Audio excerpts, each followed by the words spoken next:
Hello, my name is John Mottershead. Many of you know me as I probably tutor some of you. If you don't know me, then basically I'm going to do a little lesson here, a little video lesson on how to cope with exam stress. Many of my students have asked me to do this video, and I thought, you know what, I'm going to do a free video that hopefully can help some of you. If I can help you with one little thing with a bit of advice from my own life, a little bit of scientific evidence that I've gathered as well, then it's a win-win situation. So here we go. So I hope it does work and it helps you in some little way. So please follow along with me and see what you think. Maybe some of these things you might think, nah, that's a load of rubbish. Fair enough, that's up to you. But maybe there's one thing in here that you think, you know what, that might actually help me. So here we go. Let's see what we can find out. So this lesson's all about mastering exam nerves and stress. You can even open it out to any stressful thing in life. It could be a driving test, it could be anything, at all. Let's be honest, we're all humans and we're all imperfect. We all make mistakes, don't we? And we get very nervous. Nerves sometimes are not a bad thing, but obviously we can get really anxious and sometimes so uptight that it will affect our performance. And that's what I think a lot of people, a lot of you, myself included, actually get worried about, don't we? And we get worried about kind of clamming up and not being able to perform at our best, like it says here. So this is a practical guide to understanding exam anxiety and performing at your best. You've got this. You really have. You're in control as well. Okay. Now I just think back to when I was younger, doing exams and things like that. Even to do with sports things as well. When I could be more relaxed and not so kind of tightly wound up like in a coil, I tended to perform better. But I do think a little bit of anxiety, a little bit of stress is okay, but it's when it goes too far. So let's have a look at this. So your feelings are valid. So it's true, isn't it? It's normal to feel nervous. I remember reading a book once. One of my favourite football players as a kid was Brian Robson. He used to play for Man United. And he said he used to look around the changing room, and if he looked and some players were like shaking in the corner, too nervous, he said he'd be worried. If he looked in the other side of the changing room and some players would be like not nervous at all, really overconfident, he'd also be nervous. He said the ones who tended to play better were the ones who were quite nervous, but not too nervous or not nervous at all. So he said, like it says here, it's normal to feel nerves. The reason he said that was he said that the ones who didn't care, didn't think, they were too overconfident, they tended to not perform well. The ones who were too nervous couldn't do anything because they were too nervous. But the ones in the middle showed it was important enough for them to be a bit nervous, because nerves are normal, aren't they? And they were the ones that tended to play and perform to their maximum. And I've always remembered that, and I agree with that too. So let me just read you this then. So exam nerves affect nearly every student at some point, and I remember that from my own life too. These feelings don't mean you're unprepared or incapable. No, not at all. So even if you've prepared a lot, obviously preparation can help, but you're still nervous. It's a nervous thing, isn't it? If you've got to kind of get up in front of hundreds of people, for me to do this video, I'm a bit nervous because, I don't know who's watching it, but at the end of the day, just get on and do it, So having nerves simply show that you care about doing well, and that's the point, isn't it?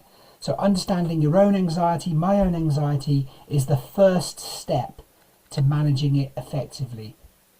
So throughout this presentation I've prepared, we'll explore practical strategies to help you to transform this nervous energy that you may have into a focused performance. We're going to learn scientifically backed techniques, and I've got a video to show you that as well. I'm not a scientist, I'll be honest, you'll know that quickly anyway, and if you know me, you know I'm not a scientist, but I've got a video that backs up some scientific evidence as well, that shows how different things work in our brains and things, which I don't really understand, but it makes sense, so hopefully that can help me too. But I do know, for instance, that breathing exercises can help us, like even, I remember someone saying to me once, if you're panicking, if you're in a situation where you're hyperventilating or whatever, just by literally breathing in and saying to yourself, calm, just try that as well, do it 10 times, calm, can actually bring your heart rate down and can calm you down as well. It's easier said than done if you're in a high stress situation, but it can help as well. but also revision methods as well. They can all help reduce stress. One of the things I used to do when I used to go to boarding school, I remember we used to have French tests in the morning. And my life, could I not remember the words? So me and my friend, we used to wake up at 6 o'clock in the morning when we felt our brains were more alert, more alive. And we'd test each other on the 10 words. And you know what? It actually worked. We used to get 10 out of 10. And I was rubbish at French. Anybody who knows my French accent will know that I am rubbish at French. Not très bon. And it's very true. But doing that helped me immensely. So that's another factor as well. Maybe, you know, in the morning, a little bit of last minute prep there. Again, it might not work for some people, but that did work for me. So can we understand the nerves factor then? And a lot of it is understanding our own bodies, isn't it? Our own minds.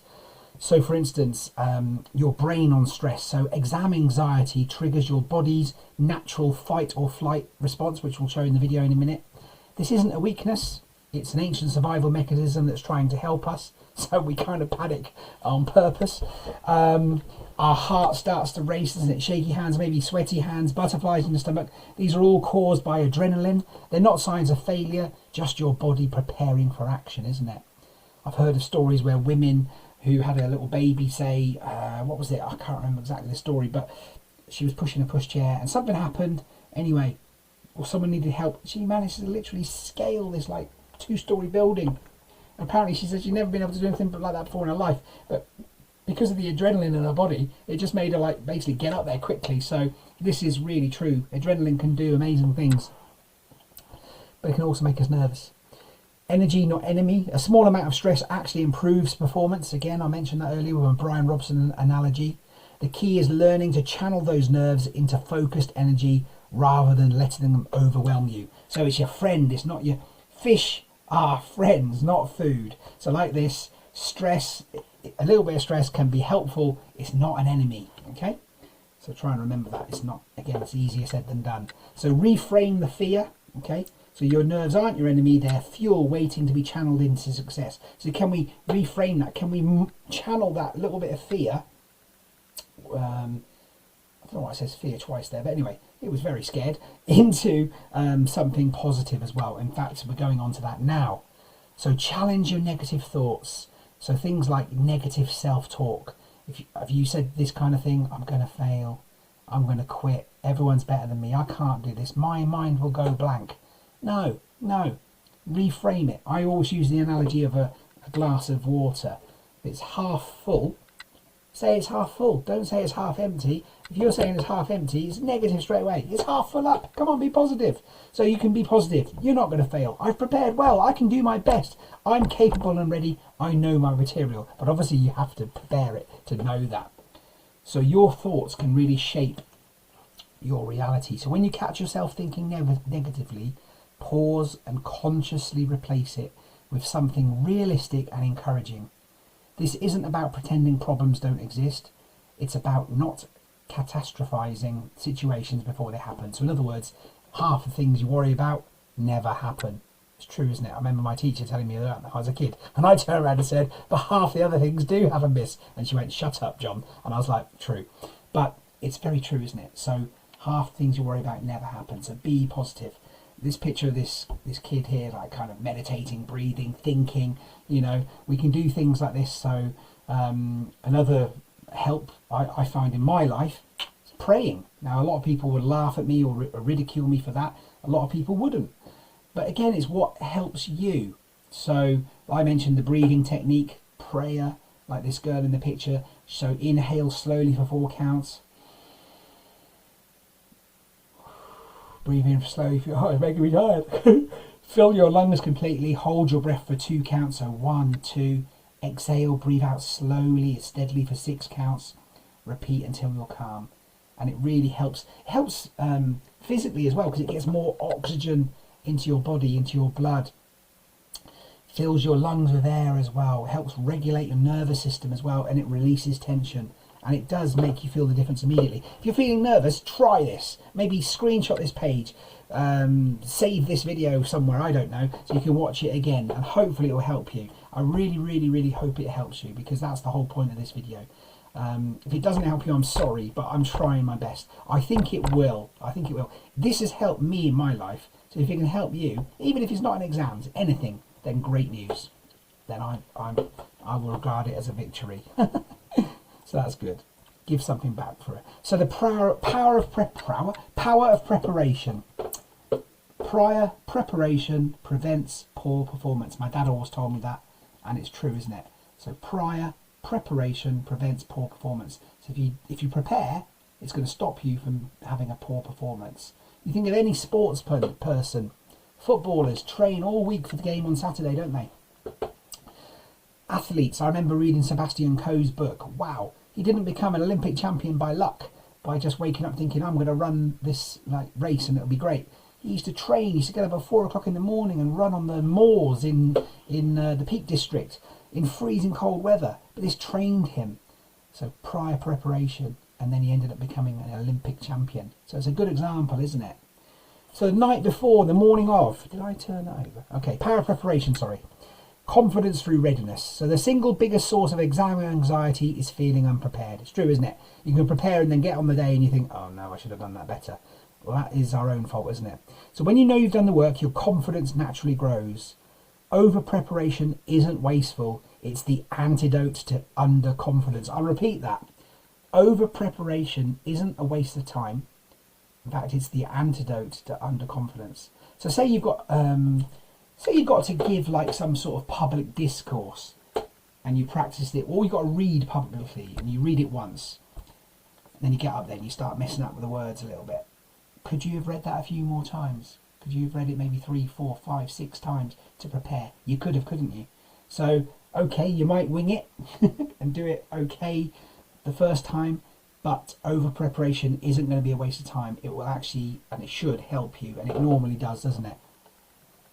Now, this doesn't mean studying every waking moment. It means having a clear revision plan, sticking to it consistently, and knowing that you've genuinely covered the material. That certainly is incredibly calming. It's true, isn't it? Listen to this quote. Success is where preparation meets opportunity. The exam is your opportunity. Preparation is entirely in your control as well. So students with structured revision plans report significantly lower stress levels. So in other words, 85% of students who prepared well were less anxious. That still means that 15% of them were anxious, and some people are just going to be anxious anyway, aren't they? I used to prepare for my exams, but I was still anxious. You're still going to be anxious a little bit, aren't you? But if you prepare, you're going to bring that figure down a little bit. So that's very important. Now, this is important too. So again, these are all factors that can help. Now, I know sometimes I talk to my students and they tell me that they're really tired. And I think, well, what time did you go to bed then? And like 3 o'clock in the morning. And I'm like, ah. Now, listen, I'm not a scientist, but I know that going to bed at 3 o'clock in the morning and then waking up at 7 o'clock in the morning is not great. You're going to need a full night's sleep. So if you've got an exam, having, like it says here, so the evening before an exam, can you finish revision, say, by 8 p.m? Prepare everything, pens, calculator, water bottle, student ID, whatever it is, correct equipment, light revision only, no cramming, relaxing activity before bed, okay? Then get proper sleep.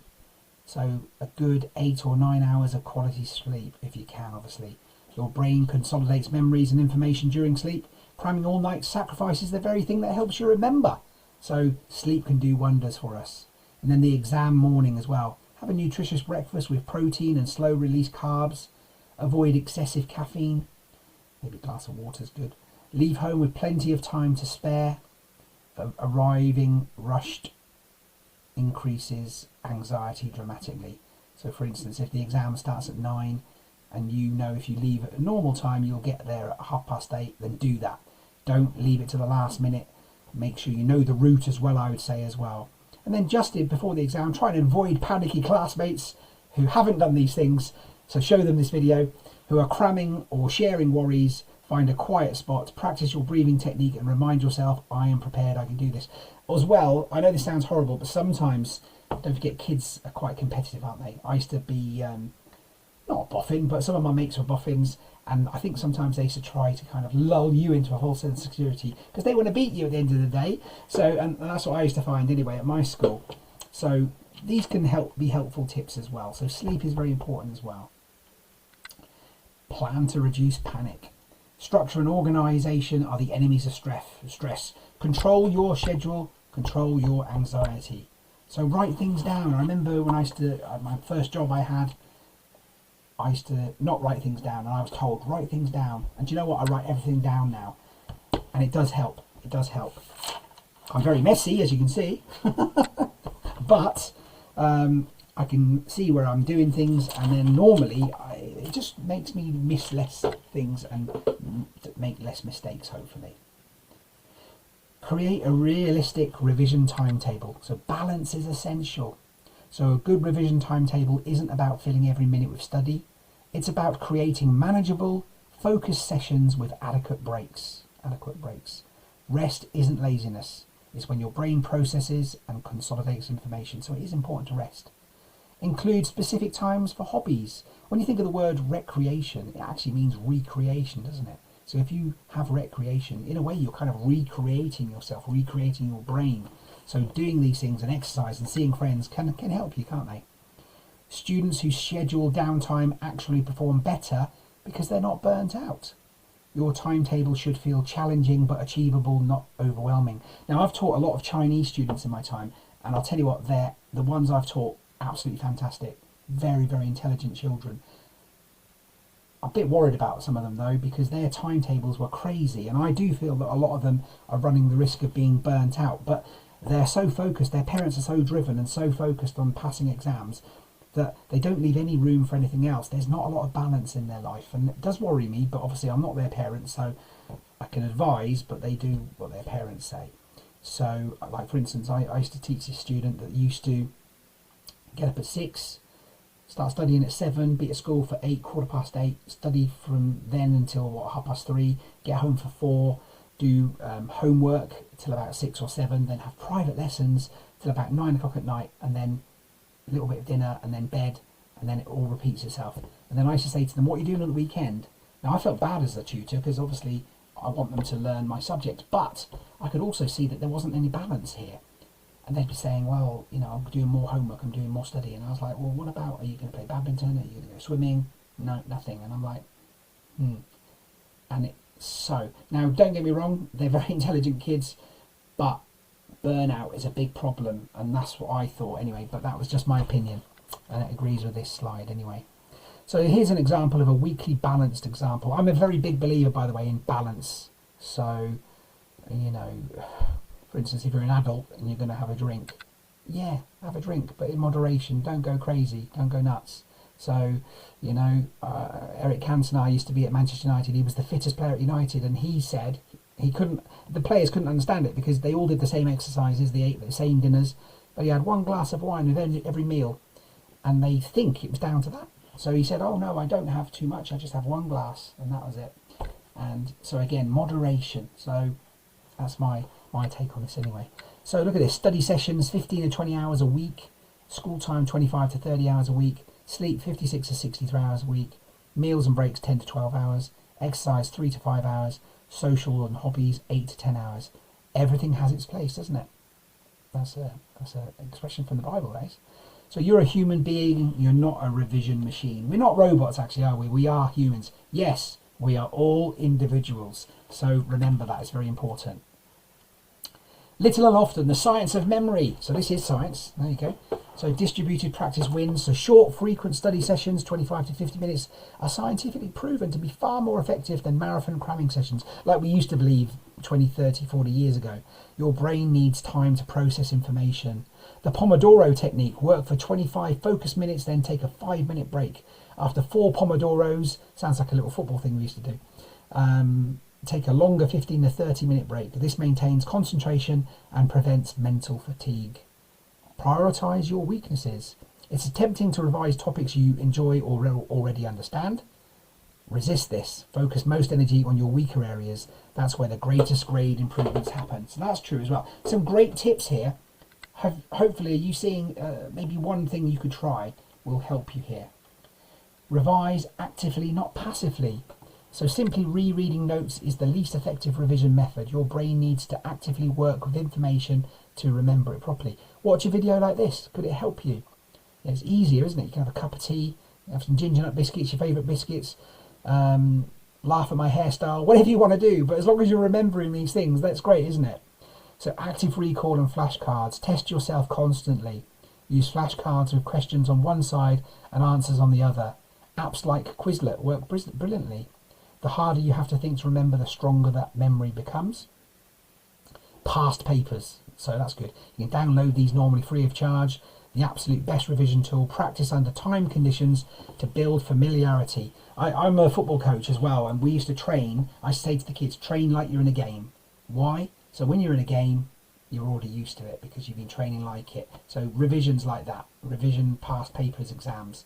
So and it helps reduce exam day anxiety. And you'll recognise question patterns and mark scheme expectations. What are the examiners looking for? That kind of thing. Teach someone else. If you can explain a topic to a family member or a friend in simple terms, you truly understand it. So what I recommend is after this video, if you're a youngster, you've got a parent or you're a husband or a wife, if you're an adult watching this, fine. Explain it to your partner, explain it to your brother or sister, explain it to your mum or your dad. Say, John spoke about this. They'll say, that's a load of rubbish. And then you can say, well, I'll try it, and try something that you've learned from this video, hopefully, that can help you. And again, like I said, there might be 10, 20 things in this video. You might think 19 are no good, but if one is helpful and it helps you, then I'm pleased. Teaching forces deep comprehension, so understanding, and reveals any gaps in your knowledge. So what about the day of the exam? Master the paper. So read the entire paper first, isn't it? The habit or the tendency is to just crack on straight away. But if you can, try and read it first. Spend 2 to 3 minutes scanning the whole exam. This prevents nasty surprises, helps you allocate time wisely, and ensures you don't miss compulsory sections. Knowledge is power. Read each question carefully. Identify command words, describe, explain, evaluate, compare. These tell you exactly what type of answer is needed. I played a quiz game the other day and I got a question wrong and I was really annoyed. And then I looked at it and I was like, oh, I read it the wrong way round. So it's so true. Read the question properly, because I was reading it, tell me something that they didn't do, but I read it wrong and it was something they did do. And I was like, I knew that. So it's really annoying when that happens, isn't it? So a brilliant answer to the wrong question earns 0 marks. Plan longer answers. For essays or extended responses, take 1 to 2 minutes to jot down a quick bullet point plan. This is a good idea. This prevents rambling, ensures you hit all mark scheme points, and keeps your answers structured and logical. And you can even, what I would do is just maybe tick them off when you've done it as well. So you're writing, tick off that thing. Then you know you've covered all the points as well. So that's good. Time management. This is really important. And I don't know what I've written at the bottom here because I've forgotten now. I've messed this slide up, sorry. But I know about time management. So, very important. Roughly spend the number of minutes equal to the marks available. A 10-mark question gets about 10 minutes. Not always, but this prevents you from spending ages on low-value questions. So, yeah, if there's a question that's got 1 mark, they're looking for one thing normally. So, what's your name? John, 1 point. Correct, yeah. Don't spend 10 minutes going, is it John? Is it? I don't know, I can't remember. What did my mum call me, my middle name? That kind of thing. Don't get stuck. Hit a brick wall, move on immediately and return later. That's a good tip. Okay, so if there's a question you can't remember, you're stuck, leave it. Go on to stuff that you can do. Come back to that later. Leaving a blank space is far better than wasting 15 minutes on a 3-mark question whilst ignoring the 12-mark question at the end. That's so true. If you finish early, resist the temptation to leave. I remember when I was a kid, people used... I keep saying kid, you know what I mean? Sorry. When I was younger, a young man, and people were leaving the exam after an hour, and I was like, where are you going? I stayed there right to the end, double checking, and then also if you've missed any, you can go over them as well. Check calculations, spelling as well. Simple mistakes are incredibly common and easily fixed as well. Wear a watch to the exam, don't rely on the clock as well, and make sure you check what time the exams start as well. Don't do what my wife did once and she got the wrong time and then she was late and then she was all panicky and flustered as well. She still passed. She's a boffin. You are more than a grade as well. So this is very true as well. Funny enough, like it says here, your worth isn't a number. So I just saw a video about the creator, Dave Fishwick, his name was, the Bank of Dave. And he's done incredible things in business. And he said he didn't have any exams or qualifications when he left school. He became a multi-millionaire. And he's done some amazing things. So it just goes to show you, although obviously I'm trying to help you pass exams here, it isn't the be-all and end-all. And you can take them again, you know. So your worth isn't a number. Your character You're a kind person if you are creative, resilient, and future successes are not determined by a single exam result. You are so much more than a number on a piece of paper. Of course, GCSEs, IGCSEs, they're important. Yes, they do. They open doors and create opportunities, but they don't define your intelligence, your potential, or value as a person. Some of the most successful, fulfilled people didn't excel in traditional exams. I think Richard Branson, people like that, didn't do great. Look at them now. What truly matters is effort, growth, and never giving up on yourself. But if you prepare well and do these, I reckon you'll do better. So focus on effort. The only thing fully within your control is the effort you put in. If you genuinely try your best, be proud regardless of your final mark. Okay.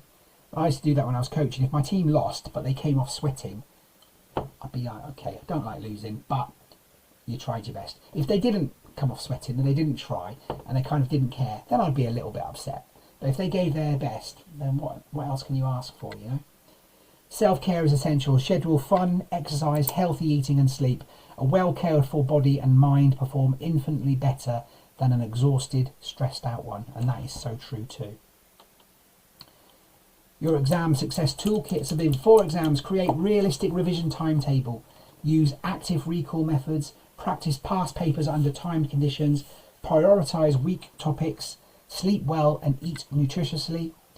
Manage your nerves. Practice 4-2-6 breathing techniques, remember, etc. Challenge negative thoughts. Remember, nerves are normal and manageable. Avoid panicky classmates pre-exam. That probably was me, to be honest. Arrive early and prepared. And during the exams, read the entire paper first. Identify command words carefully. Follow the marks equals minutes rule. Plan longer answers briefly. Move on if stuck. Return later. Check your answers if time remains. Okay, so very, very important. Again, maybe make a screenshot of this, print this out. This is good advice. Let's have a watch of this video which I found on YouTube, which is fantastic, by the way. Have a watch of this too. Exams are stressful, but stress doesn't have to take over your life. If we understand the science of how it works, we can make it work for us. When faced with a potentially stressful situation, angry parents, driving tests, or yes, exams, the danger sensor in our brains, the amygdala, is activated. This alerts the nearby hypothalamus, sending a long-range message via the pituitary gland to the adrenal glands, which secrete the hormones adrenaline and cortisol into our body. Adrenaline increases our blood flow, speeding up our reflexes and sharpening our senses, and cortisol releases glucose, giving our body vital extra energy. This response, known as fight or flight, is our body's way of preparing us to tackle big challenges. But when stress levels get too intense, they can trigger negative symptoms, like difficulty focusing, tension headaches, nausea, and disturbed sleep. The good news is, scientists are working hard to figure out how we can keep our stress response balanced and healthy. Some cultures have used slow breathing to aid relaxation for centuries, and now scientists think they know why.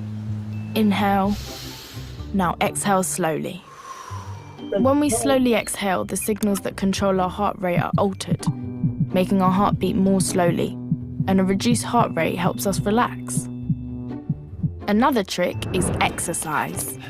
When we exercise, our bodies release feel-good chemicals that work in the same way as painkillers do, lifting our mood, reducing anxiety, and helping us to sleep. And sleep is especially important before exams because it helps reduce stress even more. Another area that scientists are investigating is socializing. Believe it or not, locking yourself away in your room for weeks on end is not good exam preparation. When revising, we should make some time to hang out with friends and family, as socializing is a scientifically proven relaxation booster. Scientists have been looking at our close cousins, chimpanzees, for evidence. When they tested chimps' urine, they found that levels of stress hormones were much lower when they'd been spending time with their chimp friends than when they'd been alone. And it seems the same is true for us. So, as your exams get closer, remember, a little bit of stress is no bad thing. Just follow our simple tips and you can take control, getting the right balance that works for you. Yeah, that was a great video there from the Physiological Society there, so thank you for that. They just basically filled in the missing gaps from the scientific terms that I didn't know. But it's true, isn't it? That was some great advice there. So Exactly. thank you for that. So, some If you want to give yourself some homework questions, you don't have to do this, but maybe can you explain in your own words why exam nerves happen and why a small amount of stress can actually be helpful for performance? Do you remember that? So review the video, go back and watch it again if you can't remember. Can you describe the breathing techniques? What is distributed practice, etc.? What does active recall mean? Imagine you're in an exam and you've spent 10 minutes stuck on a difficult 4-mark question. What should you do and why? Create a realistic one-day revision timetable that includes study sessions, breaks, meals, exercise and leisure time. Explain your choices. Actually, do number 6 for yourself. If you've got exams coming up, do that. Look at the example I showed you in the presentation. It doesn't have to be that one, obviously. Do something that suits you, but that gets you to do the revision that you need, but also adds in the other things too. And remember, balance is important.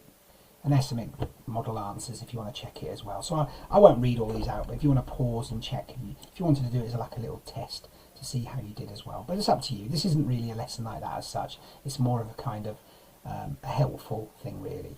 I know when I was younger and I did exams, I did get very nervous. So if something like this was around, it would have helped me at the time as well. If you want to do a little worksheet as well, again, maybe if you're a bit younger, you might want to do this as well. Draw or write about one strategy from today's lesson that you found particularly helpful or interesting. Why did it stand out for you? Hopefully there's something. What 3 things did you learn today about exam, stress, revision or performance that's maybe surprised you or you want to remember? This might help you to remember this as well. And if you do suffer from a lot of anxiety and exam stress, maybe do a little action plan. Maybe choose 2 specific techniques that you will commit to trying before or during the next exam, and then see how you did afterwards. Did it help you? Positive self-talk. Write 3 positive, realistic statements you can tell yourself when you feel nervous or stressed out at exams. So you could say something like, I'm prepared, I can do this, I do this, you know. So I know with myself, sometimes I have to give like a public discourse where I have to get up in front of people and my knees are knocking. I'm really nervous. And I think to myself, look, I'm amongst friends, I've prepared really well, let's go for it. You know, that kind of thing. So everyone's different, okay? List people you can talk to if you're feeling overwhelmed. Maybe it's your family or friends or teachers or counsellors, whoever. Remember, asking for help is a sign of strength, not weakness. So even if you want to put something on the comments here, be nice if you want. If you do, don't be cruel. Obviously this is well intentioned, but you know, if you put something, I'll try and answer it in a nice way and give you some advice if you need any help as well. So, you know, but again, we've all got friends and family that we trust and rely on as well. Can they help you as well? Can they offer you any good advice too? Hopefully they can.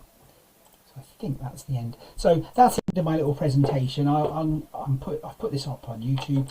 If you like it, please give it a thumbs up. If you want to subscribe, I'll do more videos then if you subscribe in the future as well. There'll be more free videos coming out in the future on hopefully some topics like this that can be practical and help you. My life, I just looked at my office in the background, it's messy. Sorry about that. Anyway, have a great day everyone and take care. See you later, and I hope this video helped you in one way. Thanks for joining and look after yourself, and remember, balance please.